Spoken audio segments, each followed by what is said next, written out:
Os favoráveis e os contrários ao ex-presidente Lula querem um espaço em frente ao local do julgamento do ex-presidente na semana que vem em Porto Alegre. Sobre esse assunto está conosco o secretário da Segurança Pública do Rio Grande do Sul, César Schirmer. Secretário, bom dia, obrigado pela sua gentileza.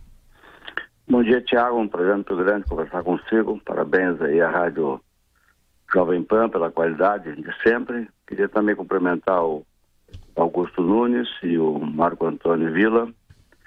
Sou fã do Augusto Nunes há muito tempo, portanto é um prazer muito grande participar desse programa. Quer começar perguntando, Augusto? Não, começa Não, você. por favor. Por favor, só cumprimento o secretário. Como vai, secretário? Tudo bem? Tudo bem, Augusto. Prazer muito grande. Tudo bem. Agora pessoalmente. Secretário, parece que agora se completam 5 anos do desastre, né? Da tragédia da Boate Kiss. Ninguém foi punido? Não, já foram punidos os bombeiros, enfim, o comandante do Corpo de Bombeiros da época e outros, pelo Tribunal Militar. Isso. Pela Justiça Civil? Pela Justiça Civil ainda não. É um processo em andamento. Foram denunciados para as pessoas, sobretudo os donos da boate, os responsáveis pela boate, e estão sendo processados. Ainda depende de uma adesão, se vai ser júri popular ou se vai ser juiz singular. Se está andando, mas são tantas as questões que envolvem esse assunto que está se delongando muito tempo, há 5 anos, e recursos aqui, recursos ali, até hoje não houve decisão. Perfeito. E, se me permitir, no que diz respeito à prefeitura, eu era o prefeito de Santa Maria. Isso, é isso que eu ia dizer. Queria me adiantar. O processo as questões relativamente à prefeitura foram investigadas durante bastante tempo. Houve um iniciamento da polícia, mas 27 integrantes do Ministério Público, em diferentes momentos, analisando as questões relativamente à prefeitura, 24, ao longo de toda essa questão, entenderam que não havia nenhuma responsabilidade da prefeitura, nem do prefeito, nem do secretário e nem do servidor municipal. Portanto, no que diz respeito à prefeitura, todas as questões levantadas pela polícia foram arquivadas. Ô secretário, falando sobre o julgamento na semana que vem do ex-presidente Lula, hoje inclusive o ministro da Justiça tem uma reunião para tratar sobre a segurança daí, mas o caso compete ao senhor como secretário da Segurança. De que forma é possível acalmar os ânimos, já que, como nós já destacamos aqui no começo da conversa, os favoráveis e os contrários ao presidente Lula querem espaço em frente ao local do julgamento? Não será concedido, não há nenhuma hipótese nessa direção. Quem conhece ali o espaço em torno do Tribunal Regional Federal sabe que é um parque, e o que nós estamos fazendo é, primeiro, definir o perímetro. Já foi definido, e neste perímetro há uma decisão já tomada, já pública: ninguém entra, exceto quem o Tribunal Regional Federal autorizar. A imprensa tem lugar específico dentro do tribunal e também fora. Quem credencia o tribunal, autoridades é o tribunal, juízes, servidores, desembargadores, enfim, advogados, quem vai nos dar o nome é o tribunal. No perímetro nós vamos fazer a guarda e ninguém entra, exceto essas pessoas indicadas pelo tribunal. Também nesse espaço, nesse parque, tem algumas instalações privadas, uma grande churrascaria e um centro de eventos. Também nesse espaço, a partir das 12 horas do dia anterior, não haverá expediente. A Câmara de Vereadores, que também fica ali, não haverá expediente a partir das 12 horas do dia anterior. E alguns órgãos federais, como o Ministério da Fazenda, a Receita Federal, o Ministério da Agricultura, INCRA, SERPRO e IBGE, também não haverá expediente a partir das 12 horas do dia anterior. Então, em função disso, há um esforço de preservação e que o tribunal possa decidir sem nenhum tipo de constrangimento. O que nós estamos fazendo nesse momento é,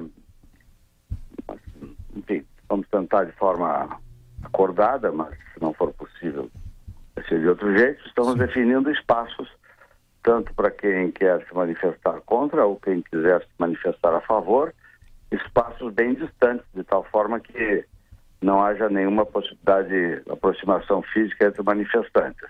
Sim. E por último, nessa linha, obviamente que vivemos uma democracia, há um direito de livre manifestação, temos que respeitar, temos que acatar, seja contra ou seja a favor, mas mesmo na democracia, ou sobretudo na democracia, as manifestações têm um limite, é o limite da lei, é o limite da não violência. Sim. É o limite do respeito à divergência. Então essa é a nossa posição, ela é muito clara.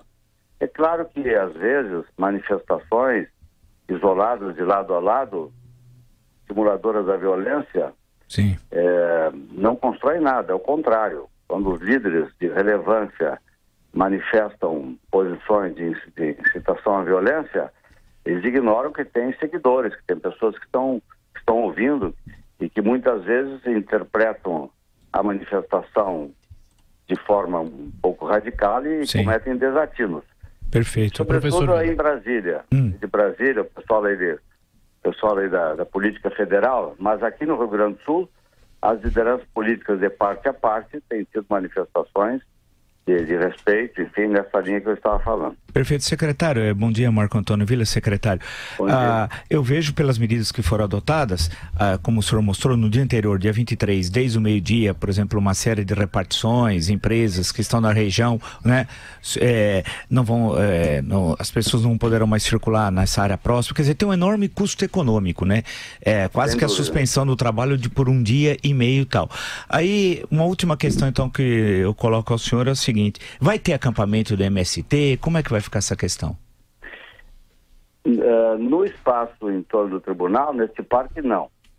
A Prefeitura de Porto Alegre tem uma orientação no sentido de que em parques não há acampamento. Houve uma reivindicação do grupo de manifestantes a favor do ex-presidente de fazer um acampamento em um parque próximo a essa região, não no perímetro que eu estou falando. Sim. Isso foi indefinido porque a própria legislação não permite. Mas há um outro espaço na beira do rio, distante do tribunal, longe do parque, e que eventualmente, se houver concordância ou aceitação dos manifestantes, nós vamos concordar que haja acampamento a partir do dia 22. Secretário, Pois não. qual é o tratamento reservado aos black blocs? Bem, seja quem for mascarado de um lado ou outro, ou sem lado, nós vamos tomar as providências de recolhê-los imediatamente. Então, uma posição muito firme. Não pode haver ninguém mascarado. Porque quem quiser protestar, tenha coragem de revelar a sua postura. Vemos uma democracia, quer ser contra, quer ser a favor, se mostre. É assim a democracia. Agora, quem vai num ambiente desses e se esconde, primeiro é um sinal de imensa covardia. É um covarde. E segundo, está ali pela sua covardia ou escondendo a sua face, mal intencionado. Porque se estivesse bem intencionado, ia de cara limpa. Então, obviamente que nós já estamos tomando providência, estamos em cima, não vamos permitir de jeito nenhum, porque obviamente os radicais querem que aconteça alguma coisa ruim. E o poder público tem a obrigação de evitar todo o incidente. Eu tenho tido uma postura de tentar acalmar os ânimos, enfim, claro. Esse clima de hostilidade, ódio e raiva, que infelizmente tem sido uma característica do nosso país nos últimos anos, esse clima é um desastre. Do ponto de vista do futuro do país, é um desastre, porque nunca se sabe como é que essas coisas terminam. E no evento, enfim, também é ruim, porque a intolerância, o radicalismo, a violência não constrói nada nunca. E nós temos que, na democracia, respeitar as instituições. Claro. E as pessoas que querem, eventualmente, se manifestar contra ou a favor. Secretário. Tem 1.400.000 habitantes, não podemos admitir que meia dúzia de desatinados coloquem em risco toda a população. Claro. Secretário de Segurança Pública do Rio Grande do Sul, César Schirmer. Voltaremos a nos falar na semana que vem, certamente. Muito obrigado pela entrevista. Bom fim de semana, secretário. Muito obrigado.